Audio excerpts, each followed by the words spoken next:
Welcome everybody back to the Living in Coastal Virginia channel. Today we're going to cover everything pros and cons of living in Norfolk, Virginia.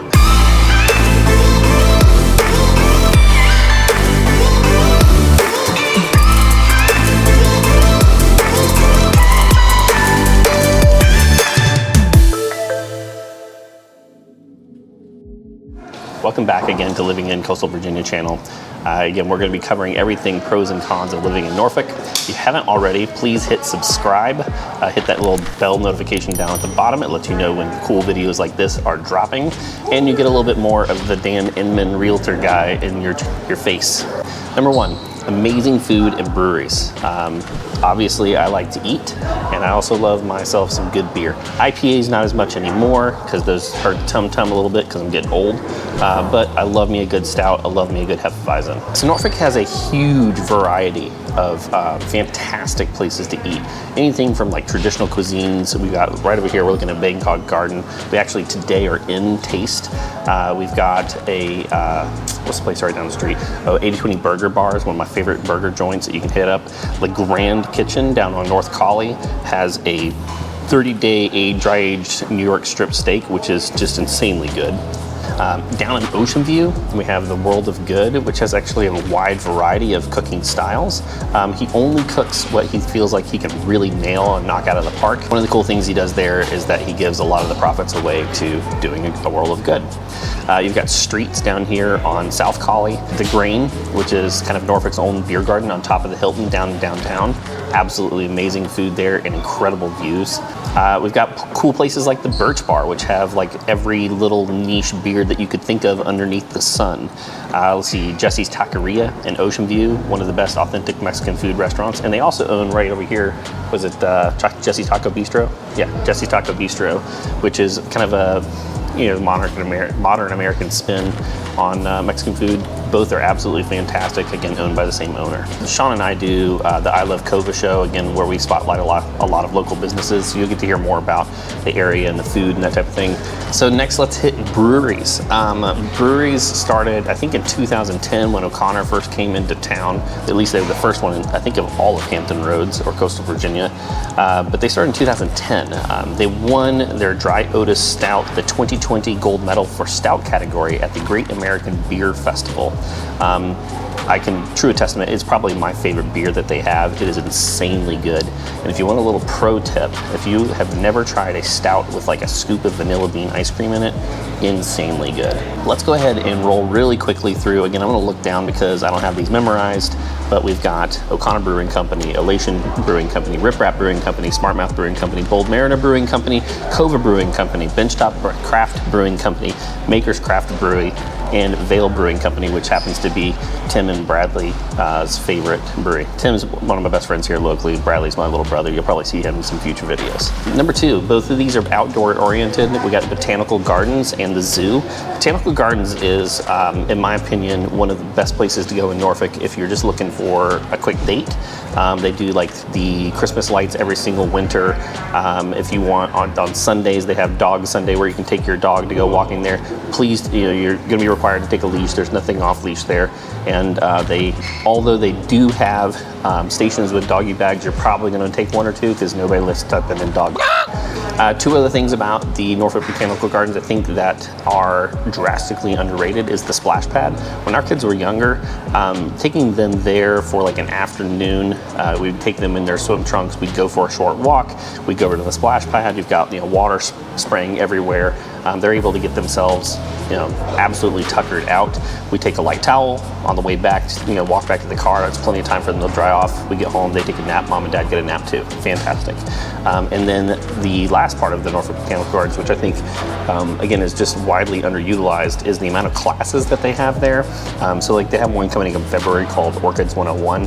If you are like me and don't have a green thumb and kill everything, and then orchids, for whatever reason, you can buy them at the store. I can never seem to get them to rebloom, but the class is only $10 and you get to learn how not to kill orchids. So win-win. Second part of number two would just be the zoo. The zoo is awesome. It started in the 1900s is when they started collecting animals. I think we're up to 700 now. They've got lions, tigers, and bears. Oh my. Sorry, had to do it. But they've got kangaroos and koalas, they have the Red Panda, which if you've never seen one of those, is super cool. Insert that here. Just recently here in January, they had a baby giraffe that was born. I think it was Maasai giraffe is how it's pronounced. Probably screwed that up. Born at 148.5 pounds, 6'1" tall as a baby, right? All right, number 3, walkability and bikeability. One of the things that Norfolk has going for it is that it's a really old city. And so instead of like the urban sprawl that you get in more modern cities where you kind of have these homogeneous neighborhoods where everything is 250 to 350 or 350 to 550. Norfolk's got this really cool mix of, $1 million home next to an apartment building. One of the benefits of that is that being an old city is it's super walkable or bikeable. What that basically means is you can go from your front door, go get your haircut, go to the grocery store, get some dog food, and stop by the bike shop all within one little trip and not necessarily need to use your car. Second piece, I think, of walkability or bikeability is going to be the ERT or the Elizabeth River Trail. Again, I'm going to look down here because I don't have this memorized. Starts over at Norfolk State University, heads through Harbor Park, which is where the Tides minor league baseball team plays. That's an extra little bonus one there. Goes through the Norfolk waterside. We were just there the other day filming the video before this. You've got downtown Freeman area, great little coffee shop named Cure Coffee down there. You got Chelsea and West Ghent. Again, Sean's probably showing you this on the map somewhere. Then we've got Lambert's Point and ODU, back behind Larchmont and Edgewater, which is the neighborhood that my wife and I live in, and the ends over in Lock Haven. It's about 10.5 miles long, super regularly used, and if you're needing something to feel like a trail, at some points it definitely feels very city, but at other points you're in the city and have the ability to feel like you're almost removed from it to a certain degree. Last piece on walkability is just if that's an actual score. If you go look up walkability, it might be walkability.com, they rank a scoring basically on how easy it is to live in a specific area and how much access you have to things within a walkable or bikeable distance. Again, the link will be down below so you can check that out. But again, Ghent, Collie, and downtown rank super high.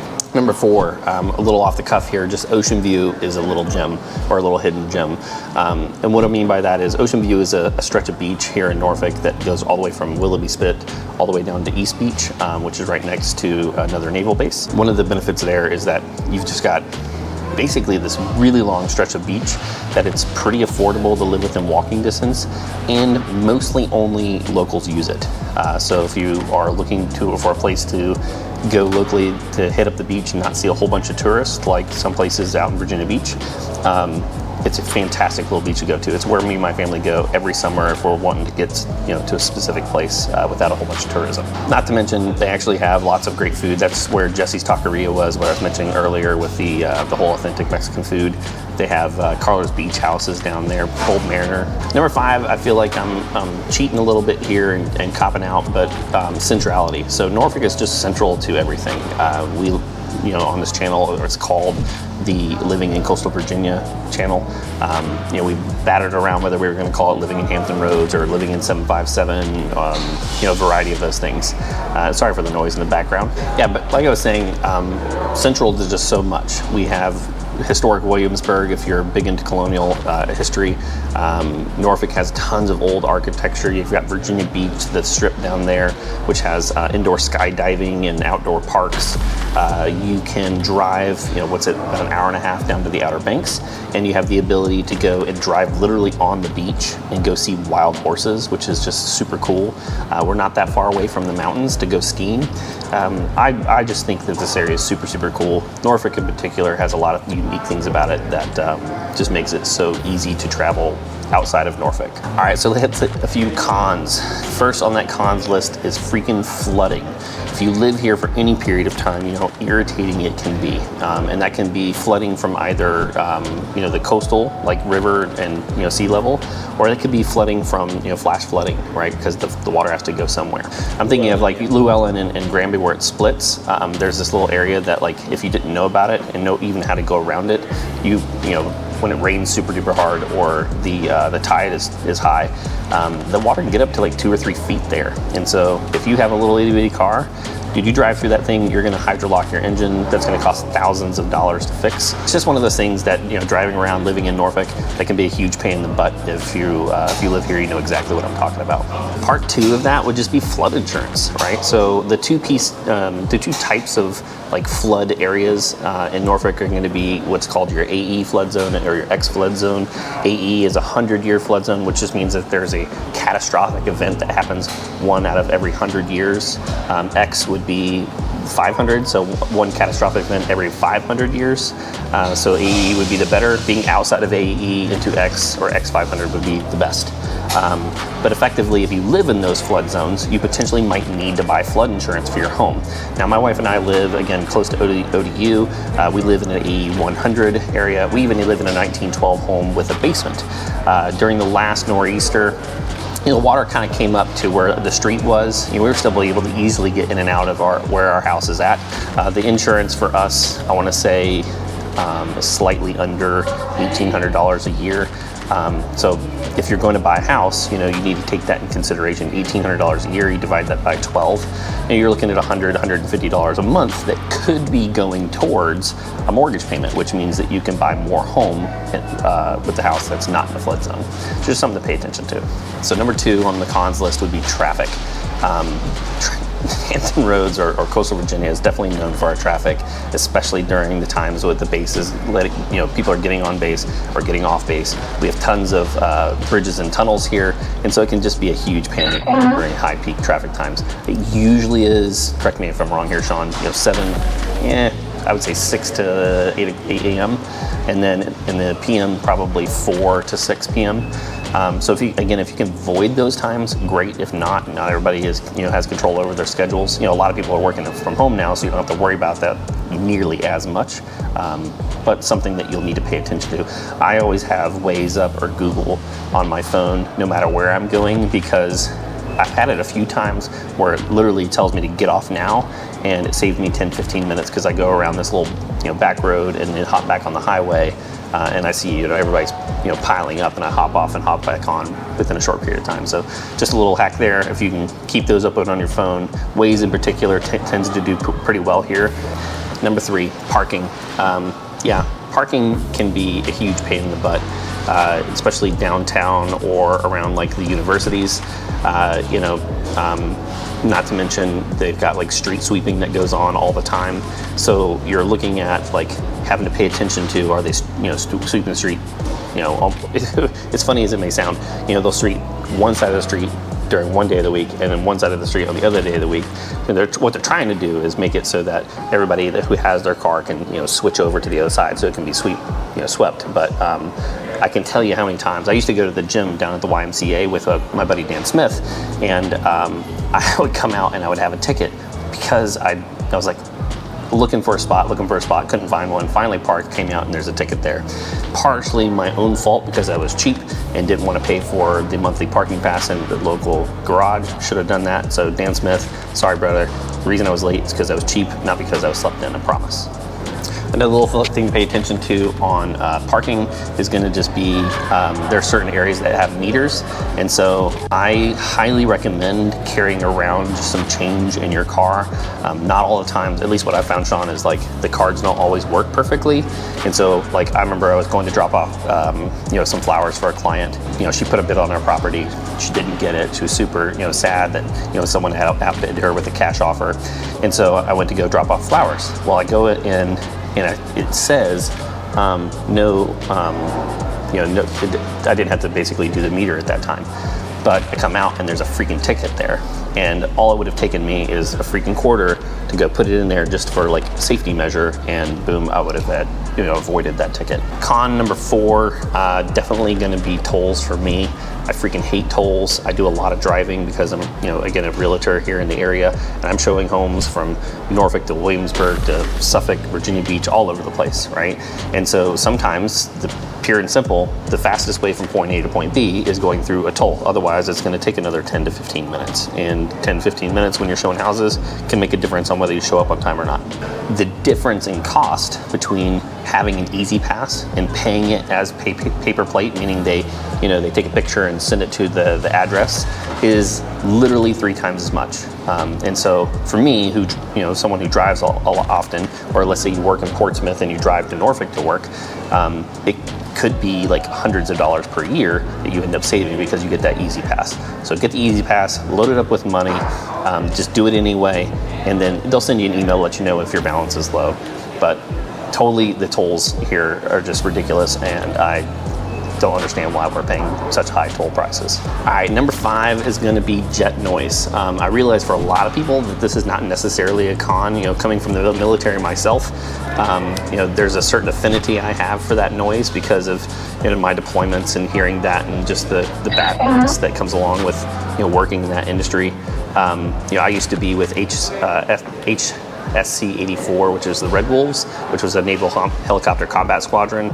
Was super proud to be where I was, and so I used to live over in Ocean View, which is a certain, you'll see on the map that Sean puts there, is in a flight path. So when people are doing like approaches or things like that, I would see them go over my house. And so for me, it was a little bit of a pro, but obviously when I had really young kids and I was trying to put them down at night, and some helicopter is extra low and thumps over my house, it was kind of irritating. But for the most part, it was me, a pro. But a lot of people really, really, really dislike it. Another thing to pay attention to here is what's called the ACUS map. And again, I'm going to look down because I don't have this memorized. Is the air installations compatible use zones. Effectively, what it's doing is it's disclosing what the potential noise, so decibel level, and potential crash zone that your home could be in. You're only going to know that if you either one, look it up, or if you're making a purchase, the seller is going to disclose that to you, and you actually have to sign to say, yes, I got this information before you close on that house. So again, depending on who you are, could be a pro, could be a con. Again, I like it, but a lot of people don't. We're going to do a final bonus one, but we have to leave taste to go to the next one, because I've told many of my clients and many people that if you have a friend and they have not told you about Handsome Biscuit, then they're not really your friend. And I'm going to show you why.